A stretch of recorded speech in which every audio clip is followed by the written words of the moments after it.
یزید کی بیعت سے انکار کر دیا حضرت عبداللہ بن زبیر نے، عبد الرحمن بن ابی بکر نے اور حسین بن علی نے، اور یہ مدینہ سے مکہ منتقل ہو گئے اور اس کی بیعت سے انکار کر دیا۔ حضرت حسن نے اپنے موت کے وقت حضرت حسین سے کہا، میرے بھائی اس دفعہ جو مجھے کئی دفعہ زہر دیا گیا ہے، لیکن جو زہر اس دفعہ ہے اس نے میرا کلیجہ کاٹ دیا۔ آپ کو خون کے پخانے آ رہے تھے بار بار اور آپ تڑپ رہے تھے مچھلی کی طرح جو پانی کے بغیر تڑپتی۔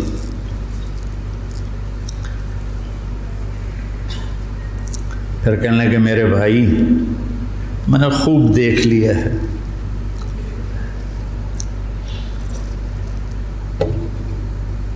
اللہ نے ہمارے گھر میں نبوت رکھی ہے، ہمیں حکومت نہیں ملے گی،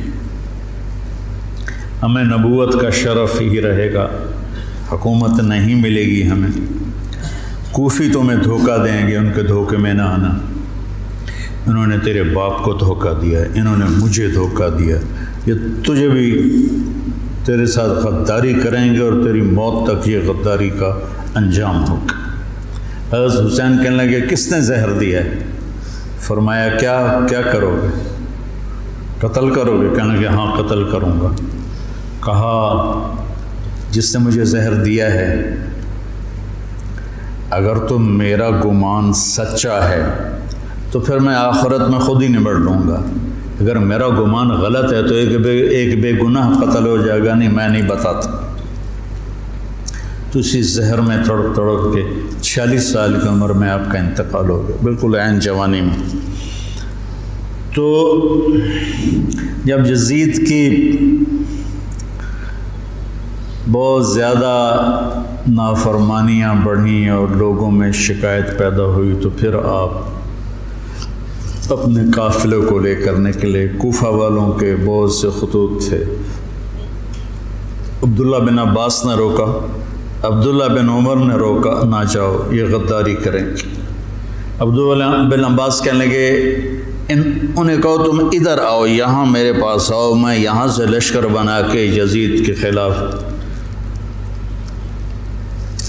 کروں گا، قدم اٹھاؤں گا۔ جب تک وہ یہاں نہیں آتے آپ نہ جانا، وہ ایک قدم پہ پھر جاتے ہیں۔ انہوں نے کہا میرے بھائی میں نے خواب دیکھا ہے، اس میں مجھے جانا ہی ہے، شہادت ان کو پکار رہی تھی۔ تو نعمان بن بشیر تھے کوفہ کے گورنر، جب یزید کو پتہ چلا کہ امام حسین نکل پڑے ہیں تو اس نے ان کو ہٹا کر عبید اللہ بن زیاد کو گورنر بنا دیا۔ زیاد حضرت علی کا پرجوش ساتھی تھا اور جنگ صفین میں، جنگ جمل میں حضرت علی کی جانب سے اس نے بہادری کے جوہر دکھائے۔ تو اس کے والد کا پتہ نہیں تھا کہ اس کا باپ کون ہے، طائف میں اس کی ماں تھی۔ تو اس زمانے میں جو ایسے تعلقات ہوتے تھے تو اس سے یہ پیدا ہوا تھا، اور نکاح متع جس کو کہتے ہیں، جو شیعہ آج بھی حلال کہتے ہیں۔ تو حضرت معاویہ رضی اللہ تعالیٰ عنہ نے اس کو اپنے باپ کا صحیح بیٹا تسلیم کر کے اپنے ساتھ ملا دی۔ تو پہلے لکھتے تھے زیاد بن ابی ہے، زیاد بن ابی ہے، زیاد اپنے باپ کا بیٹا، باپ پتہ نہیں کون ہے۔ تو اس کے بعد زیاد بن ابی سفیان ہو گیا۔ تو اس سے اس کو ایک بہت بڑی گارنٹی مل گئی، تو وہ پھر حضرت معاویہ رضی اللہ تعالیٰ عنہ کا پرجوش حامی بن گیا۔ پھر وہ بہت ظالم بنا زیاد۔ اللہ بیٹا خاتمہ اچھا کرے، آدمی کا کچھ پتہ نہیں۔ اس دور کے علی کی صحبت کے لوگ اور ایسے پھر گئے کہ اس کو پھر کوفے بصرے کی ملی گورنری، اس نے ظلم کے پہاڑ توڑے۔ اس نے ایک دفعہ اعلان کیا کہ رات کو کوئی شہر سے باہر نہیں ہوگا، جو ہوگا قتل کیا جائے گا۔ فتنے کا دور تھا، تو وہ ایک رات کو وہ نکلا راؤنڈ لگانے، تو آگے ایک بدو چرواہا بیٹھا ہوا تھا۔ کہنے لگے تم یہاں کیا کر رہے ہو؟ کہا جی میں آیا تھا، میرے ساتھ بھیڑ بکریاں تھیں، تو مجھے دیر ہو گئی تو شہر کے دروازے بند ہو گئے تو میں اندر نہیں جا سکا۔ تو انہوں نے تلوار نکالی، کہا تیرے لیے جنت نا کوفہ سے بہتر ہے، اور گردن اڑا دی اور کہنے لگا زیاد اپنی بات کا پکا ہے۔ اس طرح کا وہ ظالم بن گیا، اور پھر طاعون میں وہ مرا۔ تو اس کا بیٹا تھا عبید اللہ، تو وہ باپ کی طرح وہ بھی ظالم تھا، جیسا باپ ویسا بیٹا۔ تو ابن زیاد آ کر وہاں اس نے کوفے کی حکومت سنبھال لی۔ مسلم بن عقیل رضی اللہ تعالیٰ عنہ کو حضرت امام حسین نے بھیجا تھا حالات کا پتہ کرنے، ان کو پکڑ کے شہید کر دیا۔ تو جب یہ راستے میں تھے تو کوفے سے کچھ لوگ راستے میں ملے، تو آپ نے پوچھا مسلم بن عقیل کا، تو کہا جی ان کو تو شہید کر دیا گیا ہے۔ کہا کوفے والوں کا کیا حال ہے؟ تو انہوں نے کہا دل آپ کے ساتھ ہیں، تلواریں بنو امیہ کے ساتھ۔ دل آپ کے ساتھ ہیں، تلواریں بنو امیہ کے ساتھ۔ تو کچھ لوگوں نے واپسی کا مشورہ دیا کہ واپس چلیں۔ تو حضرت مسلم بن عقیل کے بیٹوں نے کہا اب ہم اس کے خون کا بدلہ لیں گے، ہم واپس جانا ہمارے لیے بزدلی ہے، اور تقدیر ان کو کھینچ کے لائی کربلا کے میدان میں۔ تو ابن زیاد نے حسین بن نمیر کو ایک دستہ دے کر بھیجا کہ ان کو پانی سے دور کہیں روکو، پانی کے قریب نہ ہوں۔ تو اس نے حر بن یزید کو 1000 کا دستہ دے کر کربلا کے میدان میں بھیجا، اور ان کے آنے سے پہلے دریائے فرات کے کنارے کو قابو کر لیا۔ اور آل رسول پہ پانی بند کر دیا جائے، یار کمال کی بات۔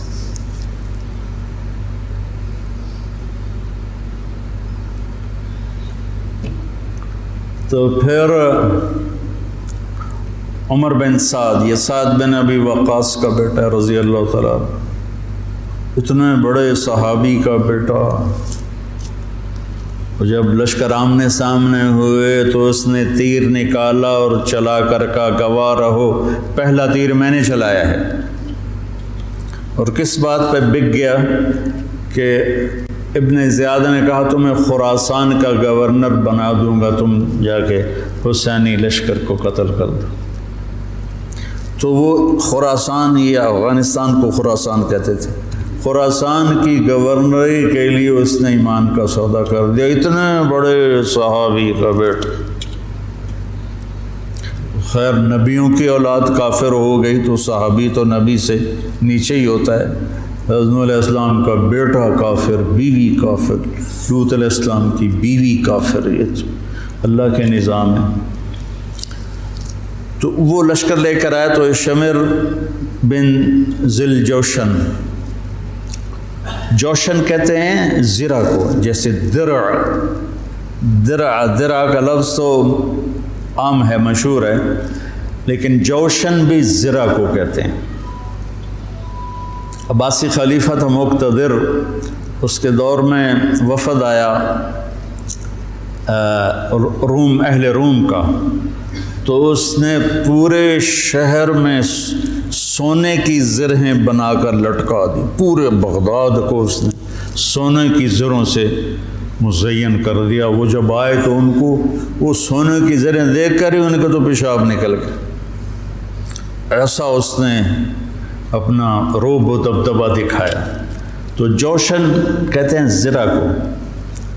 تو اس کے والد کا نام ہے شرحبیل بن آور، شرحبیل بن آور اس کے باپ کا نام ہے۔ ذوالجوشن نام نہیں ہے، ذوالجوشن اس لیے ہے کہ عرب میں سب سے پہلی زرہ اس نے پہنی تھی، جو ایران کے بادشاہ نے اس کو دی تھی، تو اس سے اس کا لقب پڑا ذوالجوشن۔ اس کا یہ بیٹا تھا خبیث، اور یہ حضرت علی کے ساتھیوں میں تھا۔ صفین کی جنگ میں حضرت علی کے ساتھیوں میں حضرت معاویہ سے لڑا تھا، اور بس پھر پیسے کی کھنک میں اندھا ہو گیا۔ یہ چتکبرا تھا، برس ہو گئی تھی، پھل بیری۔ جب لشکر آمنے سامنے ہوئے تو حضرت امام حسین نے فرمایا اللہ اکبر، صدق اللہ و رسولہ، اللہ اکبر، اللہ اس کے رسول نے سچ کہا۔ تو لوگوں نے، ساتھیوں نے پوچھا کیا کہا؟ کہ میں نے اپنے نبی سے سنا، آپ نے فرمایا میں دیکھ رہا ہوں کہ ایک چتکبرا کتا میری اولاد کا خون پی رہا ہے، تو وہ یہ ہے جو سامنے کھڑا ہے۔ تو آپ کے جمعرات کو شمر نے آ کر کہا کہ قتل کرو، جنگ کرو۔ باقی تو عمر بن سعد جو تھا وہ تھا کہ کوئی مسالت کی شکل نکلا، اس نے آ کر کہا جنگ۔ تو آپ نے ان کو پیغام بھیجا مجھے ایک دن کی مہلت دو سوچنے کے لیے۔ وہ دن تھا جمعرات کا، 9 محرم۔ تو بڑے خوش ہو کے کہا ٹھیک ہے۔ تو رات کو آپ نے قافلے کو جمع کر کے فرمایا کہ دیکھو انہیں صرف میری طلب ہے، تم میں سے کسی کے ساتھ ان کی دشمنی نہیں ہے، تم مجھے چھوڑ کے چلے جاؤ، میں اپنے آپ کو موت کے لیے پیش کر دوں گا، تم کیوں مرتے ہو میرے لیے؟ تو انہوں نے کہا کہ حسین ہمارا جینا مرنا تیرے ساتھ ہے، ہم تجھے چھوڑ کے کبھی نہیں جائیں گے۔ اور عجب بات ہے، 4000 کا لشکر عمر بن سعد لے کر آیا، 1000 کا حر بن یزید لے کر آیا، 5000 ہو گئے، اور ادھر 32 گھوڑ سوار اور 40 پیدل، 72، 5000 72، کیا جوڑ بنتا، لیکن کیا جگر تھا حسین کا جو اپنے آپ کو موت کے حوالے کر رہے ہیں، اور پتہ ہے کہ میرے بچے بھی ذبح ہو جائیں گے۔ عاصم کا بازو ٹوٹا، 5 سال کی عمر تھی، میرا جو درمیان والا بیٹا، تو وہ اس کو نہ چڑھا رہے تھے تو اس کی چیخیں نکلی، تو میں بھاگ کے باہر نکل گیا، مجھ سے اس کی چیخیں سنی نہیں گئیں۔ وہ کیا ہے ہستی ہے جس کے سامنے جگر گوشوں کو تلواروں سے ذبح کیا جا رہا ہو، اور اس کے چہرے پر استقامت کے سوا کچھ نہ ہو۔ ادھر آ ستمگر ہنر آزمائیں، تو تیر آزما ہم جگر آزمائیں۔ نہ کر لبوں کو سی عشق ہے دل لگی نہیں، سینے پہ تیر کھائے جا آگے قدم بڑھائے جا، یعنی زبان حال سے کہہ دے کہ ہاں ستائے جا۔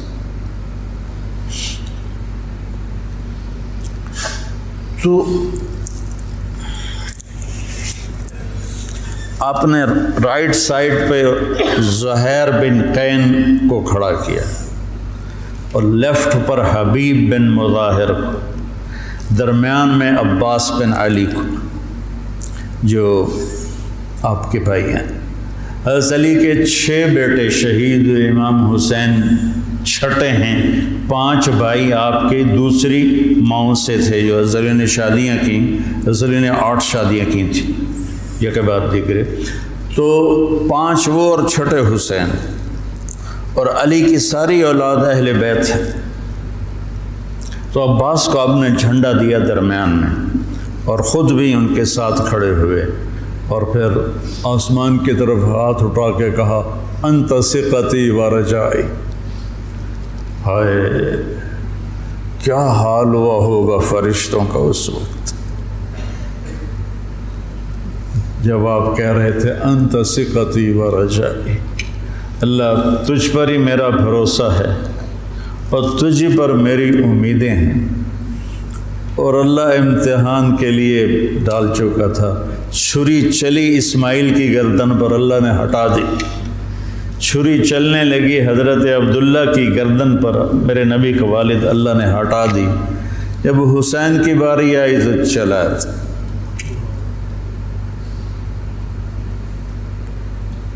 اب تصور کرو کہ اوپر سورج، پانی بند تھا، خبیثوں نے پانی بند کر دیا، بچوں کے رونے کی آوازیں آ رہی ہیں پیاس کی وجہ سے، اور ان کے دل نرم نہیں ہو رہے۔ پھر آپ نے حضرت عباس بن علی کے ساتھ ایک دستہ بھیجا، جنہوں نے لڑ بھڑ کے کوئی 30 کے 32 مشکیزیں پانی کے بھر کے لے کر آئے، لیکن وہ کتنی دیر چلنا تھا؟ پیاس سے زبانیں بچوں کی بھی نکلی ہوئی ہیں، اور حسینی لشکر پیاسا لڑ رہا ہے۔ اوپر دھوپ کی، سورج کی آگ ہے، نیچے ریت کی آگ ہے، ادھر تلواروں کی جھنکار ہے، اور تیروں کی سنسناہٹ ہے، اور نیزوں کی کھڑکھڑاہٹ ہے، اور ایک مسکراتا چہرہ ہے جو کہہ رہا ہے الموت احلی عندنا من العسل، پاگلو موت تو مجھے شہد سے زیادہ محبوب، تم موت سے ڈراتے ہو۔ تو یہ لڑائی کیا لڑائی تھی؟ 72 آدمی 5000 سے کیسے لڑ سکتے تھے؟ جان ہی دینی تھی۔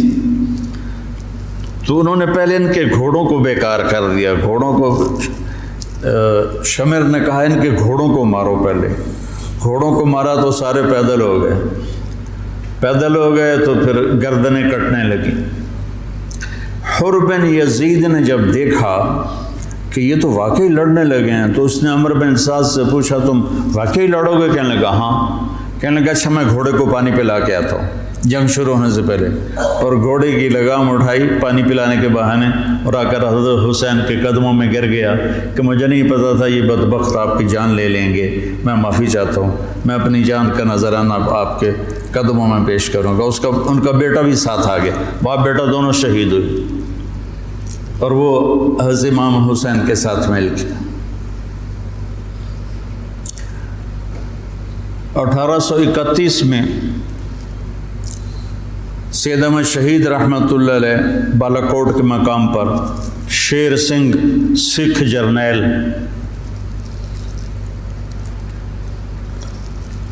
لاہور سے فوج لے کر آئے تھے، یہ چند ہزار تھے۔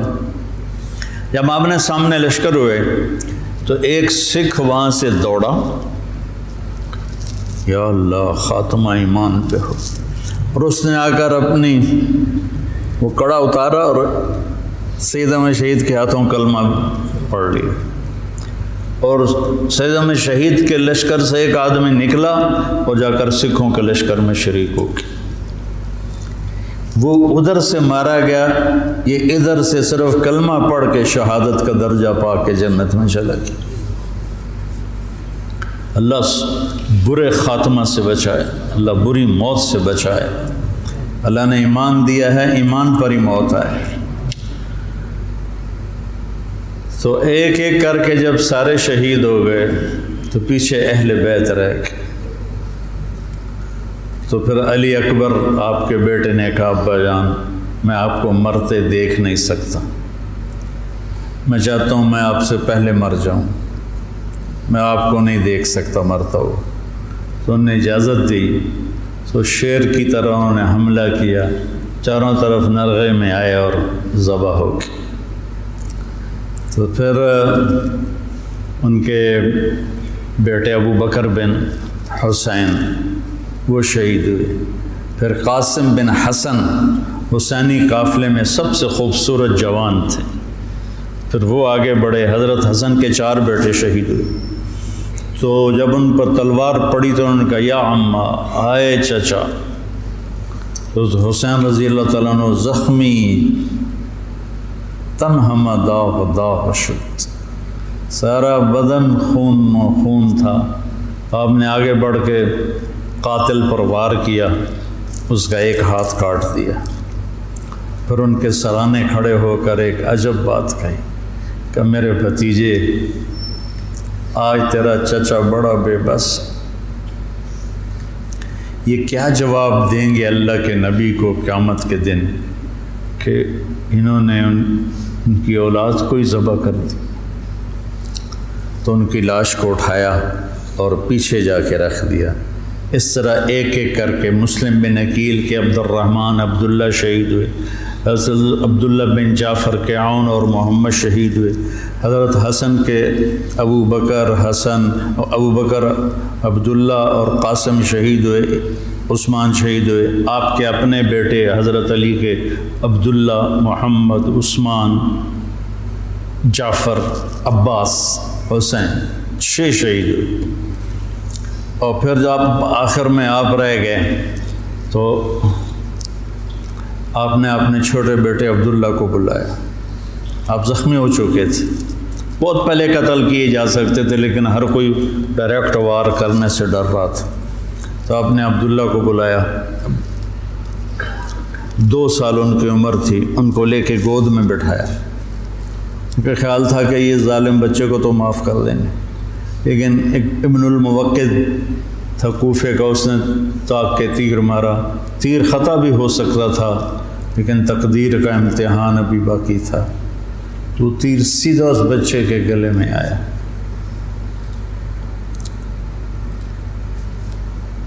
ہم یہ تاریخ بھلا دیں۔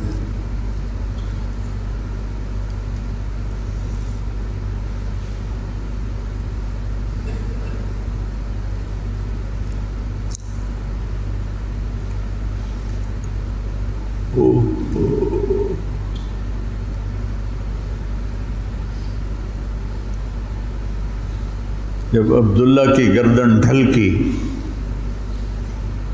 اس وقت حضرت حسین اپنے بیٹے کا خون جو ابل رہا تھا وہ ایسے ہاتھوں میں لے لی اور یوں آسمان کی طرف اٹھا۔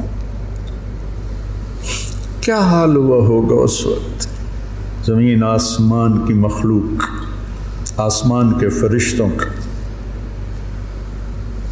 اے اللہ، تو مجھ سے راضی ہے تو میں تجھ سے راضی، لیکن ان سے انتقام تو ہی لینا، انہوں نے تیرے نبی کی اولاد کو ذبح کر دی۔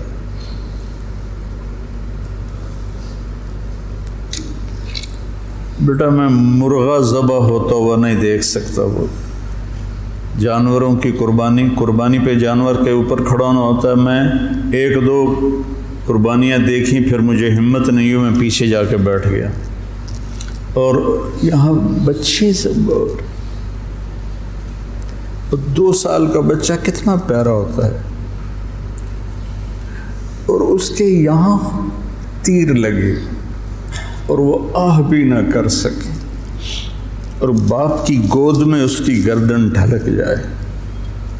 سوچو تو صحیح۔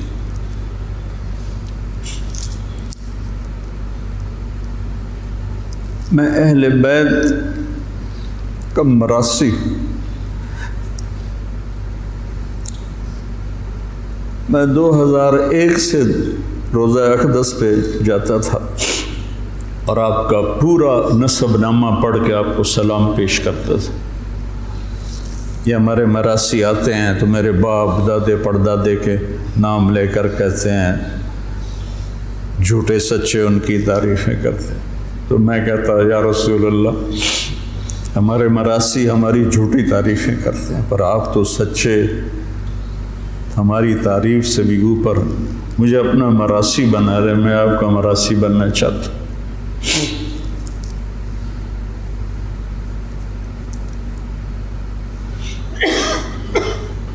اور پھر میں جیسے یہ ہمارے مراسی کہتے ہیں نا، سرداریاں قائم، دیر آباد، میاں اللہ بخش دے، میاں عنایت علی دے، میاں گانے دے، یہ میرے باپ دادا پردادا۔ تو میں وہاں روزہ اقدس پہ کھڑے ہو کر میں وہاں ایسے تو نہیں کر سکتا تھا، سپاہی کھڑے ہوتے تھے، لیکن ہاتھ باندھے ہوئے میں تصور میں ہاتھ کھڑے کر رہا ہوتا تھا۔ دیر آباد محمد مصطفیٰ دے، دیر آباد علی دے جعفر دے، دیر آباد حسن دے حسین دے۔ یہ میں تصور میں جب سے جا رہا ہوں، میں نے سن 2000 میں نے نسب یاد کیا تھا اور اللہ نے میرے ذہن میں یہ ڈالا، تو 3 سال پہلے ہارون آباد گیا تھا، تو مغرب کے بعد بیان تھا، تو میں بیٹھا تھا نماز کے انتظار میں، ایک شخص ہے حیدر شاہ ان کا نام تھا، کہنے لگے جی اچھا، اور ہمارے مراسیوں میں ایک مراسی ہے اس کا نام ہے صدیق، وہ بہت مسکین شکل ہے، اس کو دیکھتے ہی ترس آ جاتا، تو میں کہتا تھا یا رسول اللہ مجھے اپنا صدیق مراسی بنا، میرے پاس علم کوئی نہیں، میرے پاس تقویٰ کوئی نہیں، کچھ بھی نہیں ہے، میں آپ سے، آپ کے خاندان سے پیار کرتا ہوں اور میں آپ کا مراسی بننا چاہتا ہوں، اور مجھے اپنا آپ صدیق مراسی بنا لیں۔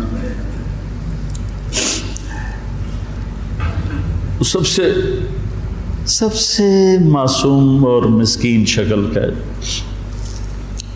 بوڑھا ہے، تو وہ حیدر شاہ میرے پاس، اب یہ تو میری اور میرے اللہ کی بات تھی، تو وہ حیدر شاہ تھے، کہنے لگے جی میں نے چند دن پہلے خواب دیکھا ہے کہ ایک بڑا مجمع ہے، میں نے پوچھا یہ مجمع کیسا ہے، تو انہوں نے کہا یہ مجمع امام حسین کے گرد جمع ہے، تو کہا میں اسے راستہ بنا کے گیا، میں نے کہا السلام علیکم یا امام، تو آپ نے مجھے سلام کا جواب دیا اور فرمایا طارق جمیل سے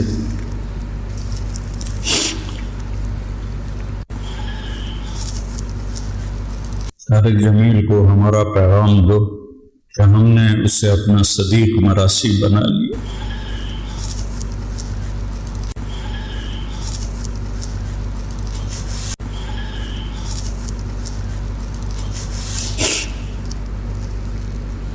ارقبوا محمدا فی اہل بیت، یہ اہل بیت کی ضد میں شروع ہو گئی، تو وہ صدیق جو تھا نا، کوئی 6 مہینے سے کہہ رہا تھا فریج لائے دے، فریج لائے دے، میں کہتا تھا بیل بھی پھر میں ہی بھرنا ہے، ہوتا تو بھرنا نہیں، تو میں اس کو لے کے نہیں دے رہا تھا۔ جب اس نے مجھے کہا کہ یہ پیغام ہے، تو میں نے آتے ہی کہا صدیق مراسی کو فریج لے کر دو، مولوی شام سے کہا کہ اس کو فریج اٹھوا کے دو،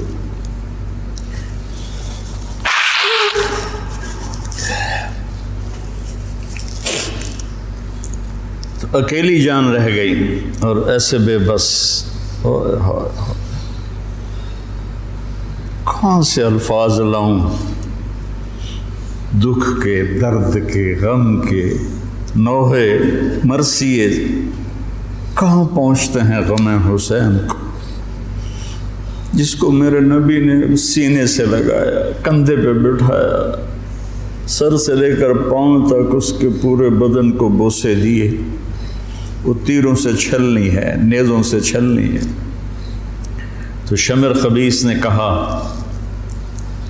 حملہ کرو، اس کو قتل کرو، اب کوئی بڑھنے کے لیے تیار نہیں تھا، تو اس نے گالیاں نکالی، بڑھتے کون ہو، تو زرع بن شریک تمیمی نے پہلا ڈائریکٹ وار کیا نیزے کا سیدھے کندھے پر، تو اب لڑکھڑا گئے، جان تو پہلے نکلی پڑی تھی، تو اب لڑکھڑا کے گرے، تو پھر شمر نے خولی بن یزید سے کہا کہ سر کاٹو، وہ جب آگے بڑھا تو اس کا ہاتھ کانپنے لگا، تو اس نے شمر نے اسے گالی تھی، لیکن وہ آگے نہیں بڑھا، تو سنان بن انس نے آگے بڑھ کر جس گردن پہ میرے نبی کے بوسے لگے تھے اسی پہ خنجر چلایا،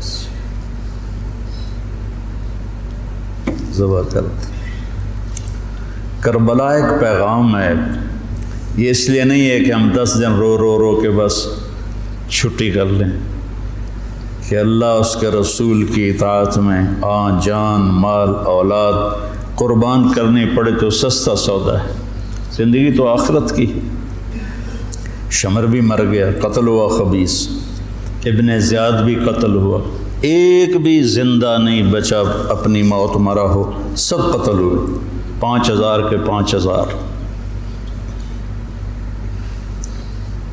ابن زیاد کا جب سر لایا گیا مصعب بن زبیر کے مختار ثقفی کے سامنے، اور ان کے باقیوں کے سر بھی رکھے شمر کے بھی، تو ایک سانپ آیا پتلا سا، وہ آ کر ابن زیاد کے ناک میں گھس گیا اور منہ سے نکل گیا، پھر ناک میں گھسا، پھر منہ سے نکلا، پھر ناک میں گھسا، پھر منہ سے نکلا، مسلسل وہ سانپ اس کی ناک میں داخل ہوتا، منہ سے نکلتا، پھر ایک طرف چلا گیا۔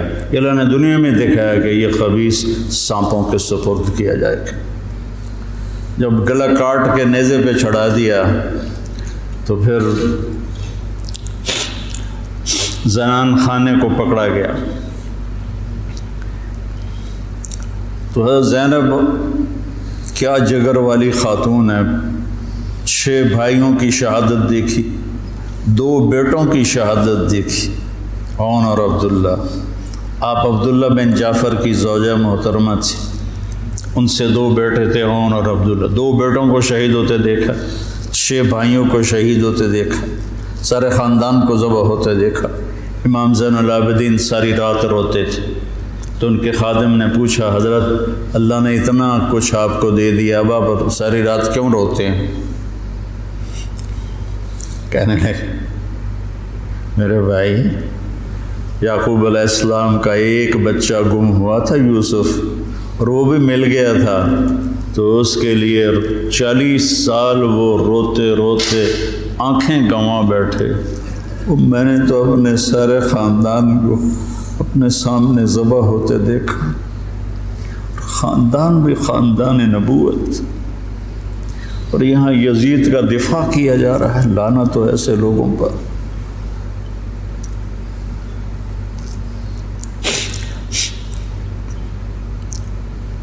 اہل بیت کی شان کو گھٹایا جا رہا ہے۔ کتنے علماء نے مجھ پر الزام لگایا کہ یہ تو شیعہ کی تائید کر رہا ہے، اہل بیت کو بیان کر دو، لعنت تو تمہاری عقلوں پر۔ امام شافعی کا قول یاد نہیں ہے؟ ان کان الرفض حب آل محمد فلیشہد الثقلان انی رافض۔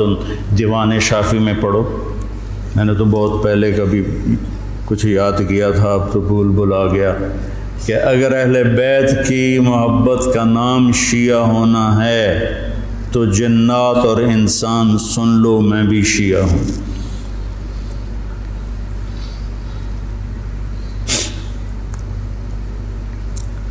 تو جب سر کاٹ کے نیزوں پہ چڑھ گئے اور زینب اور ان کو لے جانے کے، تو آپ نے پیچھے مڑ کے دیکھا تو لاشیں پڑے ہوئے تھے، سر نیزوں پہ چڑھے ہوئے تھے، چھوٹا سا معصوم عبداللہ کا سر بھی نیزے پہ چڑھا ہوا تھا۔ تو انہوں نے کہا، وا محمد وا محمد صلی علیک الالہ و ملک السماء، ہائے محمد، ہائے محمد، آپ پر اللہ کا درود و سلام ہو، زمین آسمان کے بادشاہ کا درود و سلام ہو۔ ھذا حسین بالعراء مزمل مقطع الاضحى۔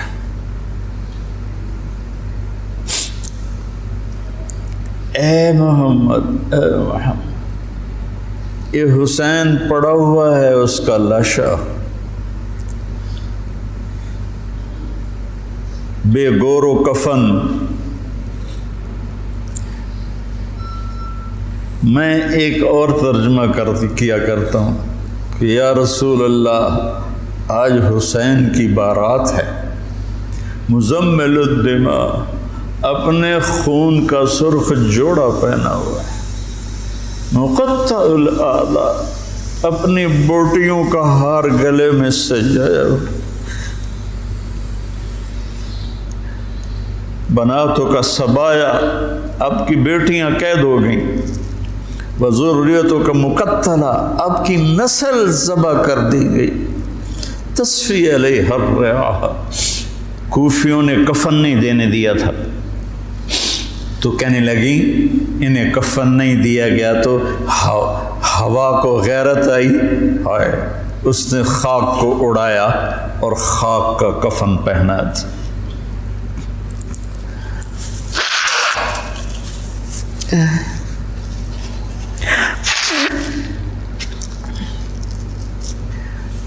مجھے ایک دفعہ ایک اہل تشریف بھائی کا فون آیا کہ مولانا آپ ہمارے امام بارگاہ میں آ کر 10 دن اہل بیت کی شان بیان کریں، ہم آپ کو خوش کر دیں گے۔ خوش کر دینے کا مطلب آپ سمجھتے ہی ہیں، چنگے چوکھے پیسے دینے تھے۔ پھر انہوں نے میں نے کہا میرے بھائی، میں اس کا صلہ اہل بیت سے لوں گا، آپ سے نہیں۔ میں معافی چاہتا ہوں، میں نہیں آؤں گا۔ میں اہل بیت کی شان بیان کرتا ہوں، ان کا مراثی بن کے، مجھے اس پہ پیسہ نہیں چاہیے۔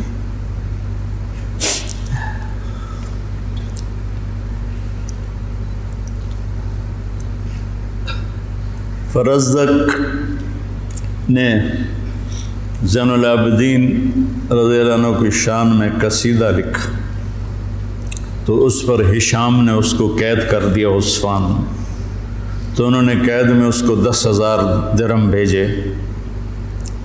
تو فرزدق کوئی اچھا مسلمان نہیں تھا، لیکن وہ دیکھ کر رونے لگا، کہنے لگا ساری زندگی بادشاہوں کی تعریف کی ہے پیسے کے لیے، آپ کی تعریف میں نے پیسے کے لیے نہیں کی، اللہ اس کے رسول کی رضا کے لیے کی ہے، میں نہیں لیتا، واپس کر دی۔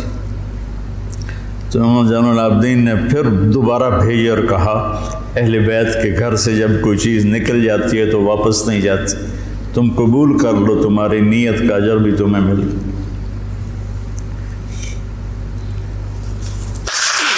کوفے کے بازاروں میں سر پھرائے گئے اور ابن زیاد کے سامنے امام علی کا سر کٹا ہوا، اس نے ہاتھ میں چھڑی تھی، ہونٹوں پہ ماری، 1 دفعہ 2 دفعہ 3 دفعہ، تو زید بن ارقم تڑپ کے کھڑے ہو گئے، کہنے لگے اللہ کے واسطے یہ چھڑی یہاں سے ہٹا لیں، میں نے اپنے نبی کو دیکھا ہے ان ہونٹوں کو چومتے ہوئے، یہاں چھڑی نہ مار، تو بوڑھا سٹھ ہی آ گیا ہے، ورنہ میں تجھے بھی ساتھ ہی قتل کر دیتا۔ پھر وہ سر شام بھیجا جا رہا ہے اور یزید کے سامنے رکھا جا رہا ہے، پھر وہ چھڑی مار رہا ہے۔ ابو برزہ اسلمی کھڑے ہو کر کہتے ہیں چھڑی نہ مارو ان ہونٹوں کو، میں نے نبی کو ہونٹوں کے ساتھ لگتے ہوئے دیکھا۔ یہ تو حال کیا ہے اہل بیت کے ساتھ۔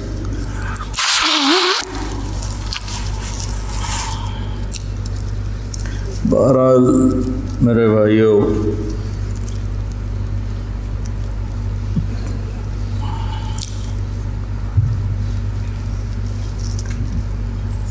اہل بیت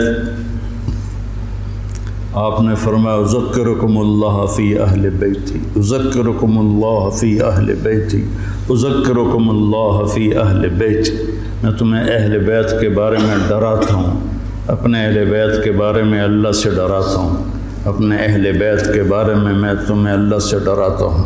غدیر خم پر آپ نے یہ خطبہ دیا۔ برادہ اسلمی آیا اور حضرت علی کی شکایت کرنے لگے تو آپ نے منہ پھیر لی، پھر شکایت کی تو آپ نے کہا برادہ کیا تجھے یہ پسند ہے کہ جس سے میں پیار کروں تو بھی اس سے پیار کرے؟ کہا جی بالکل۔ تو کہا پھر میں علی سے پیار کرتا ہوں۔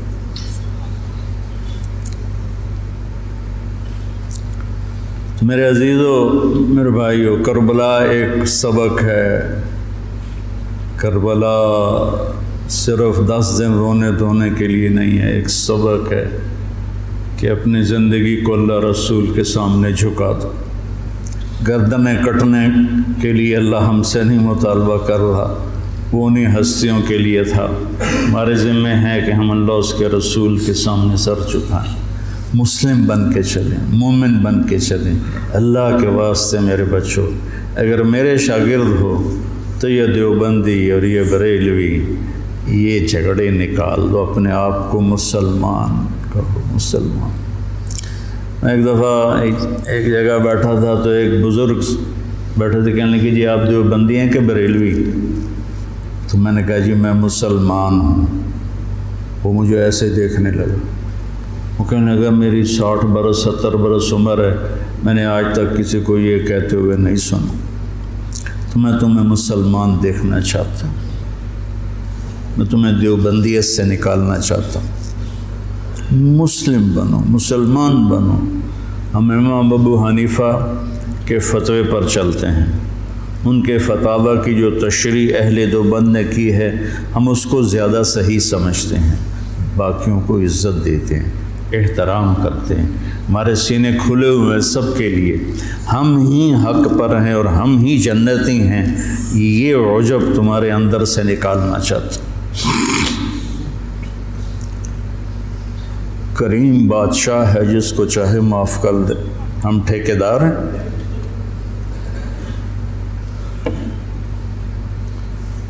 مسلم بنو، مومن بنو، امتی بنو۔ ہم شیعہ ہیں، ہم اہل تشیع ہیں، ہم بریلوی ہیں، ہم اہل حدیث ہیں، ہم دیوبندی ہیں، ان الفاظ کو چھوڑ دو بیٹا۔ پوری دنیا پھرا ہوں، کہیں یہ لعنت نہیں، یہ ساری بر صغیر کی پھیلائی ہوئی لعنت ہے۔ میں تمہیں چاہتا ہوں کہ تم ایک اچھے مسلمان بنو، کہیں بھی جاؤ، میری طرف سے ضروری نہیں کہ مدرسوں میں ہی پڑھانا ہے، اتنے مدرسے ہیں ہی نہیں، جس جگہ جاؤ بیٹا مسلم بن کے جاؤ، سب سے محبت کرو، سب سے دلوں کو صاف کرو، سب چیز۔ تمہیں پتہ ہے میں یہ طوائفوں کے بازار میں جاتا رہا، ان کے گھروں میں بیٹھتا رہا، ان کو پاس بٹھا کے ان کو دعوت دیتا رہا۔ میرے لیے میں نے بیٹی کہتا تھا، وہ رو پڑتی تھی کہ سانتا جی کس سے آئی تائیں بیٹی نہیں آکھیا، تسی سانو بیٹی آکھیا۔ جب مجھے سٹنٹ پڑا اور میں گھر آیا تو ساری طوائفیں مجھے پوچھنے میرے ڈیرے پر آئیں، باری باری، ساری، بوڑھی جوان سب، کہ ہمیں بیٹی آج تک کبھی کسی نے نہیں کہا۔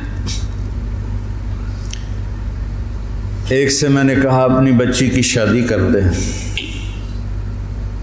کہنے لگی آپ کو رشتہ تلاش کر کے دیں۔ میں نے کہا تو خود تلاش کر، کہ مولانا صاحب طوائف دے کوٹھے تے رشتہ لین کون ہوندا؟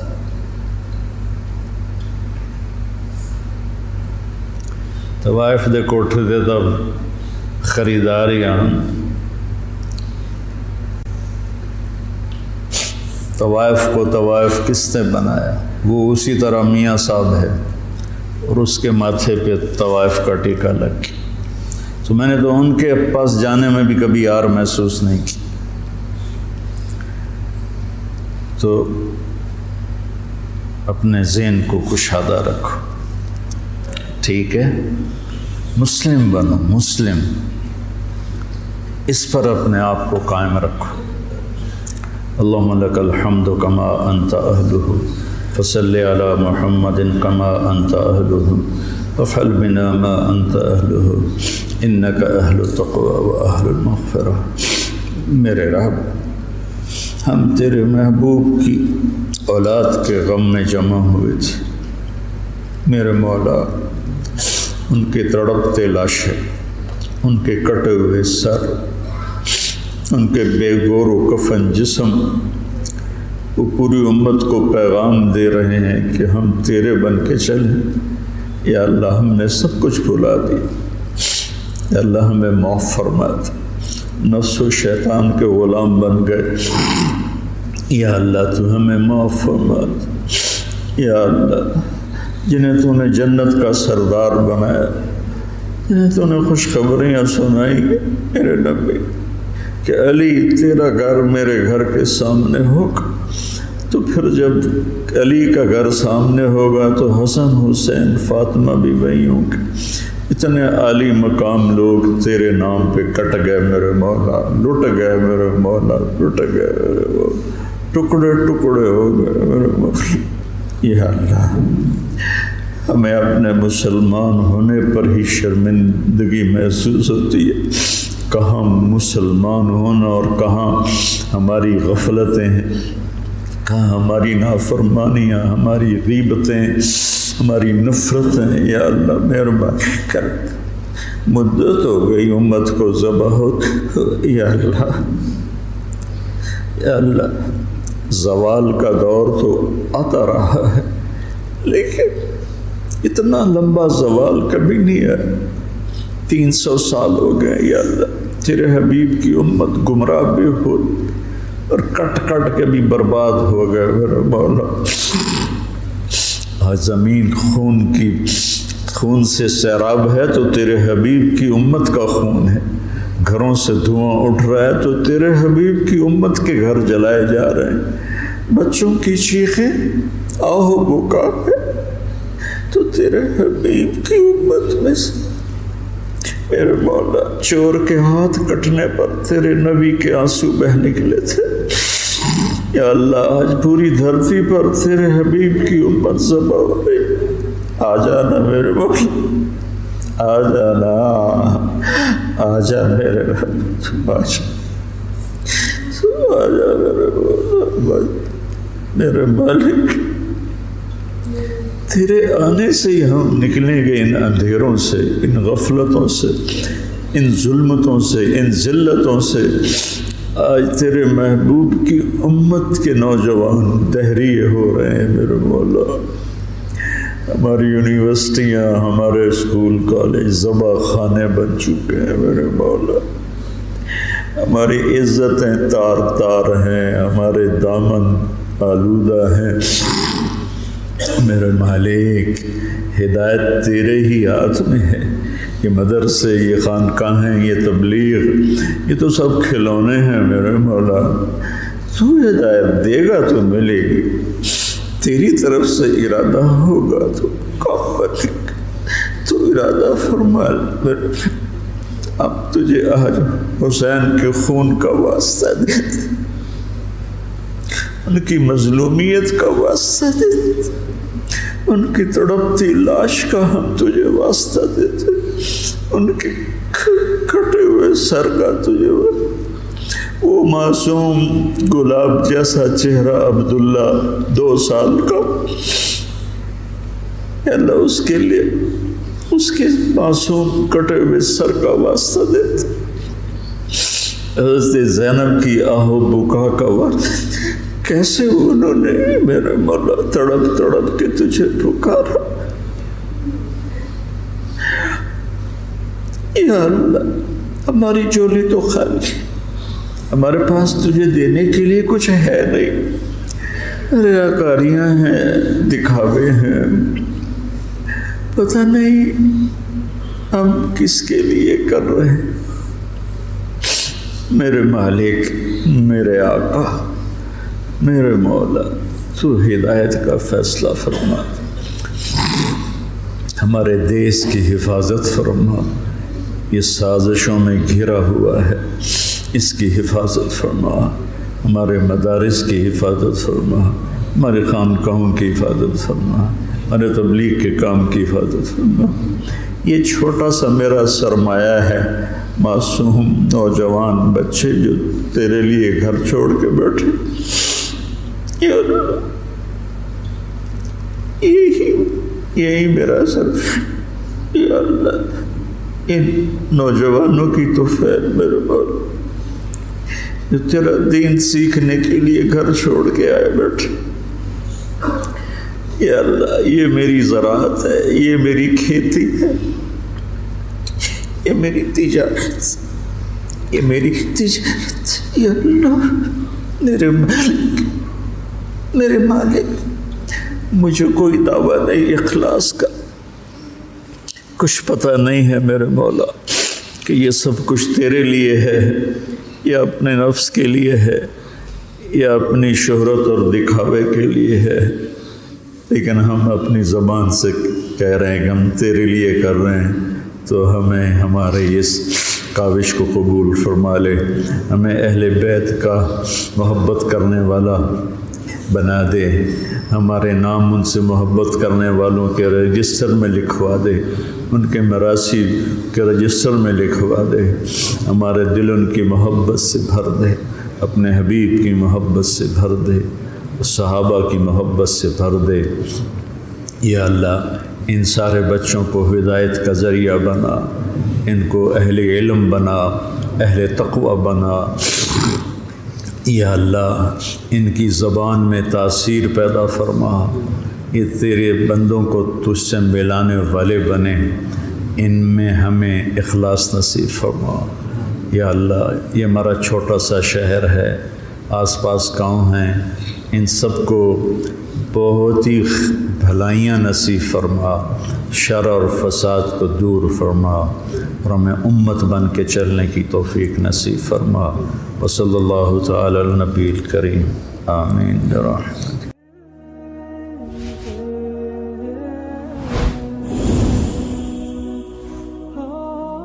کیا ایسے معصوم بچے جن کے پاس مواقع نہیں ہیں کہ وہ تعلیم حاصل کر سکیں اور معاشرے کا، ملک کا اور قوم کا باعزت فرد بن سکیں، کیا ہمیں ان بچوں کو موقع نہیں دینا چاہیے کہ وہ آگے بڑھیں اور معاشرے کے اندر اپنا مثبت کردار ادا کریں؟